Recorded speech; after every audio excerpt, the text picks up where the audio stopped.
And here's my new home for the next 5 days. I'm back in Niagara Falls.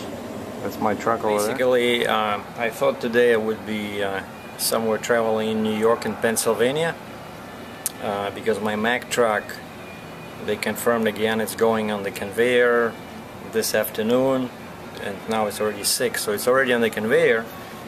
And I've been asking the salesperson, the Mack dealer salesperson, about this like ever since I ordered the truck, right? I said I want to see it on the line and I want to do a plant tour. And for some reason, oh yeah, sure, no problem, we'll let you know. And then today I said, hey, it's already today, right? So I just remembered that, you know, he didn't tell me anything. And so finally he sent a request to the plant, and the plant sent a special form that I just filled out. And all of a sudden he says, I got bad news. And he shows me a copy of the email from the plant which says, this week the plant is closed for tours. So, and he said, well, I'm sorry about that, but you can still go to the museum. There's a Mack museum over there. I checked online and there's a whole bunch of videos about that museum. It's just a bunch of old trucks, you know. Plus, you know, it's 8 hours driving for me, so I didn't go. So I went checked with the Chrysler dealer because my driver's side door and my Ram still does not work properly. And last time I was in Niagara Falls, they ordered the part. They said I need the entire switch in there inside, you know, like the whatever moves the window. It's all under warranty, but it took them like a week to get that part. So I was already in Cambridge when they called me. They have the part. I said, forget it, I'm already here. So now in Cambridge, I said, I want to do it. So they ordered it and they said it's going to be a few days, and I said, okay, now I'm going to Niagara Falls because hotels over there are too expensive. So, but I'm going to go back. I booked a hotel for 5 nights. It's like 40 bucks a night, you know, like $30 cheaper than over there. And I'm right next to Buffalo, to US border. Just it's not the same hotel where I was before. This one is nicer, more channels, you know, on the TV. I hope good internet. But anyway, what else?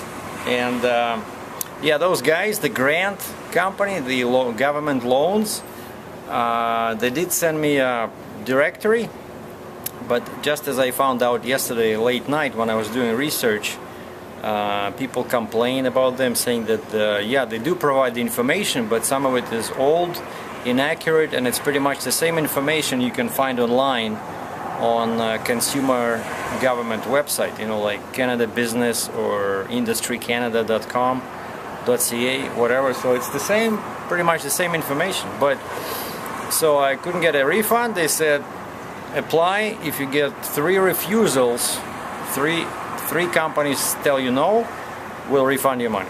Okay. And they sent me like a letter. How to write a business plan. They said that's your first step, and at least that's what I'm doing now. I've been driving, it's an hour to Niagara Falls, and thinking about, you know, this business plan, how much money I want to ask, you know, and I want to do it. But oh, I also talked to a couple of you know, registration companies that register authorities in MC, one in the States, one in Canada. The US guy wanted $1,600, 1600 US, to register everything so that you can haul loads inside Canada, inside US. And he says it's going to be basically 2 months, because US is quicker, but Canada, he says, can take up to 8 weeks or 2 months. And then I called the local guy, the Canadian guy who does the same thing, and he said his price was higher, like 2,200 Canadian, which is like 2,000 US, just a little bit higher, but he's a local guy, you know, he can provide all kinds of support. And he said Canadian, the CVR, you know, this record safety thing that you have to set up, can take up to 3 months. So basically now it's clear that I cannot sit on my ass for 3 months. I gotta start working. And so I sent all the paperwork to this company where a friend of mine from Landstar went, and because he was supposed to have a truck sitting in the yard, but turns out that truck is all basically broken. he needs to put it in the shop, so I cannot use it. You know, I thought I would use his truck to pull my trailer, my RGN trailer, but it's pretty much the fate is against me. And he also says you might as well wait for your own truck. So that's what I'm doing. I sent him all of my, you know, driver's license, my abstracts, driver abstracts, and I confirmed this morning. I said, did you get it? He said, yeah. Okay, so now we're just waiting for the new truck, and then sign the contract with the financial company, and I'll go to this guy, to the small trucking company, and you know, start working for him as owner-operator while I'm still working on my independent stuff, because it's gonna take a while, so I cannot just, I need some income. So that's the plan. 2 weeks from now the truck should be here. Hopefully I'll find some money from the government to help me out, and we'll work for this trucking guy.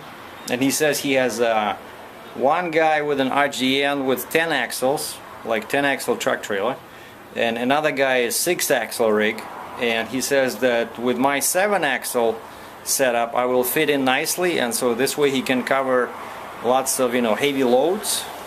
And he's sounded pretty hopeful that he will have lots of work for me, and he pays percentage. It's you know, 78% with your trailer, 68 with your truck, and sometimes he says you do have to basically drop your trailer and pick up the customer trailer, and then you get I think it's either 68 or you get like 68 plus 5, that 50% of the difference.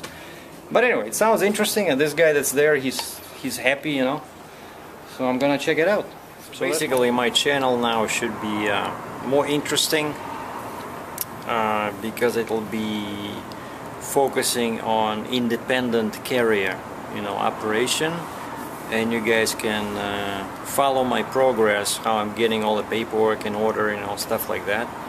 And of course, you know, machinery, equipment, I'm gonna be showing loading, unloading, stuff like that. But now we're gonna look closer at the independent carrier side of things. Stay safe.